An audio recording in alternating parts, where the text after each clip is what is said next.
hunting dogs brought to the county shelter, always malnourished and emaciated. WNCT's Elizabeth Tu investigates the cause. Basically, it's an irresponsible hunter. They take the dogs to the rural areas and drop them. It's called hound dumping, where hunters abandon their dogs in the woods at the end of hunting season. I call it beagle season.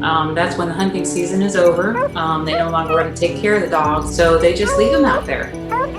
I just saw this little dog sitting on the side of the road. Some days he was on one side of the road, some days he was on the other side. He wouldn't come too close to me. He was kind of skittish, and I could tell he was pretty thin. And one day I decided, well, this has went on long enough. I would never forgive myself if I would go down that road one day and he would be dead on the side of the road or hurt. I was glad that I had gotten him out of that environment, you know. Rocky told me to go on over there to Iberia Animal Control. It's a small building, and then they have cages outside. I was just hoping that this one would have a good turnout, you know, if he would get a good home. 25 to 30,000 animals every year that have to be euthanized in our county.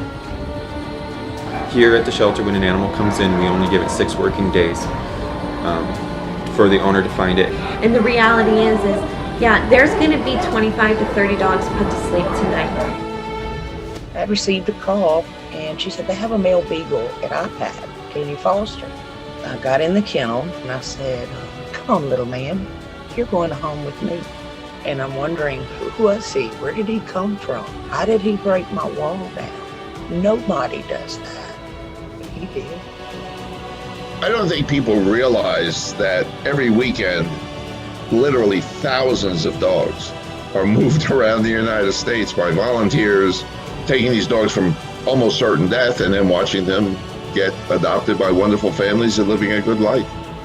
Breezy had arrived, and it was officially now part of my life.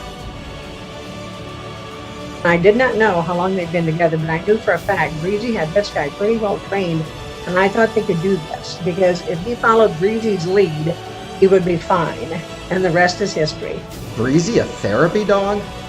There was something she saw in Breezy that made her think that he could be a therapy dog. I am all for pet therapy. I loved when Breezy and Neil would come in. They saw Neil and Breezy, you know, once a week, every week, like clockwork.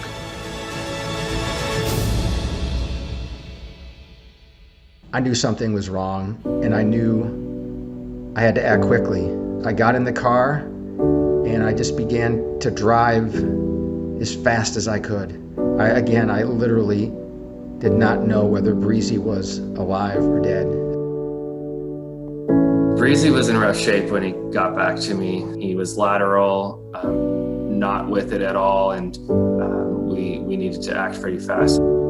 Breezy came in shock. The outcome certainly can be fatal if not addressed. My gut feeling was that I've got a really, really sick dog on the brink of death here, and we've got about 5 minutes to figure out why before he could pass on his own, truthfully.